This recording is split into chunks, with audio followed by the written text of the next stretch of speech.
To understand the sheer magnitude of the cinematic lightning in a bottle that is the 2011 film The Intouchables, one must first discard the notion that this is simply a movie about disability or social disparity.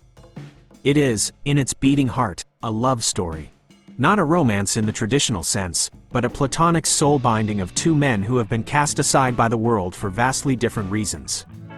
One is trapped inside a body that no longer obeys him, a prisoner of his own aristocratic golden cage. The other is trapped by society, a young man from the Parisian projects who has been deemed untouchable by the elite class structure of France. When these two collide, it is not merely a meeting of employer and employee, but a violent and beautiful chemical reaction that exposes the absurdity of human pity and the necessity of laughter in the face of tragedy. The film opens with the roar of a Maserati engine, a visceral scream of machinery that sets the tone for the energy Driss brings into Philippe's silent world. We are immediately thrown into a high-speed chase through the streets of Paris, a scene that feels less like a drama and more like a heist movie. This is our first taste of their dynamic, conspiratorial, reckless, and deeply alive. When they trick the police into escorting them to the hospital by faking a medical emergency for Philippe, we see the first crack in the facade. Philippe, the quadriplegic billionaire, is not a fragile object to be handled with kid gloves. He is a willing accomplice in Driss's chaos. This opening sequence acts as a thesis statement for the entire film, declaring that just because a body is broken, the spirit does not have to be tame. As the narrative rewinds to show us how they met, we are introduced to the suffocating atmosphere of Philippe's mansion. It is a museum of silence, filled with hushed tones, classical art, and a parade of applicants for the role of caretaker who are all drowning in their own sycophancy. They recite scripted lines about wanting to help the disabled, their voices dripping with a pity that Philippe clearly loathes. Enter Driss. He kicks the door open, metaphorically and literally. He does not want the job. He wants a signature on his welfare papers so he can continue his life of unemployment. He flirts with the assistant, Magali. He steals a Faberge egg, and he looks at Philippe not as a tragedy, but as an inconvenience to his schedule. It is this precise lack of reverence, this utter refusal to treat Philippe like a dying saint, that secures him the job. Philippe hires him not because he is qualified. He is arguably the least qualified person in Paris, but because, as Philippe later explains, he has no pity. In a world where everyone looks at Philippe with sad, dog-like eyes, Driss looks at him and sees a man who needs to be challenged. The brilliance of the film's middle act lies in the texture of the daily life they build together. It avoids the melodramatic tropes of the white savior or the magical Negro by grounding their relationship in tangible, often hilarious, physical realities. Driss's initial horror at the prospect of putting compression stockings on Philippe or manually emptying his bowel is played not just for laughs, but to highlight the sheer physicality of Philippe's existence. Driss does not treat the disability with solemnity. He treats it with frustration, confusion, and eventually, a rough-around-the-edges competence. There is a scene where Driss pours boiling water on Philippe's legs to test his lack of sensation. It is shocking, bordering on cruel, yet Philippe smiles. It is a moment of dark scientific curiosity between friends, devoid of the medical sterility that usually surrounds his condition. Driss forgets the phone is not in Philippe's hand. He forgets he cannot pass him a cigarette. These mistakes are the greatest gifts he could give Philippe because they prove that Driss sees the man, not the chair. Music plays a narrative role so significant it almost becomes a third character.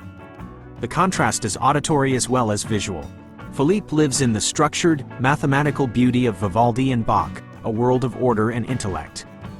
Driss lives in the rhythmic, soulful pulse of earth, wind, and fire, a world of movement and body.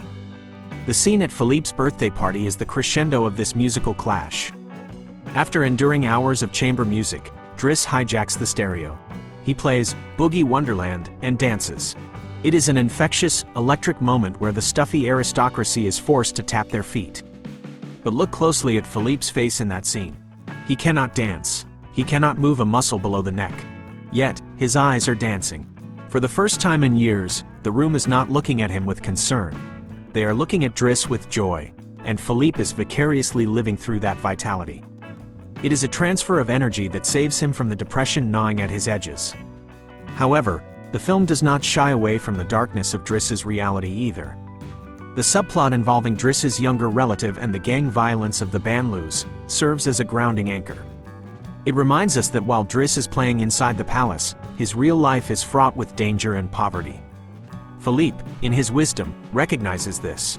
The scene where Philippe dismisses Driss, not out of anger, but out of a realization that Driss has his own battles to fight, is heartbreaking.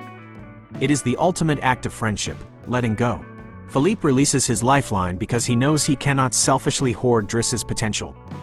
The silence that returns to the mansion after Driss leaves is deafening.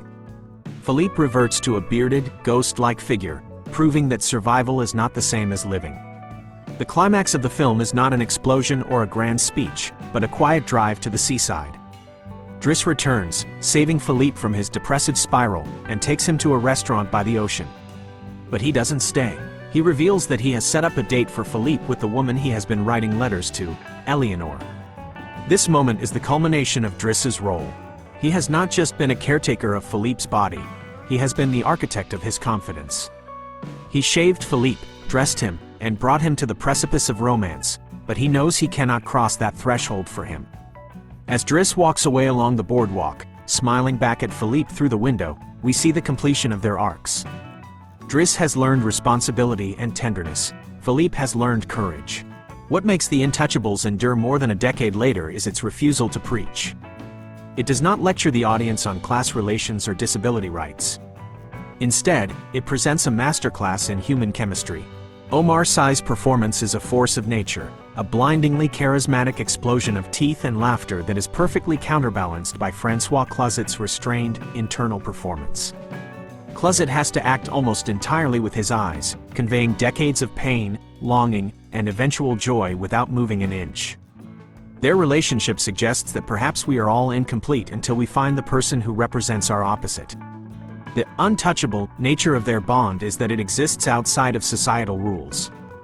It is a sacred space where a rich quadriplegic and a poor immigrant can smoke a joint at 3 a.m. and laugh about the absurdity of art prices.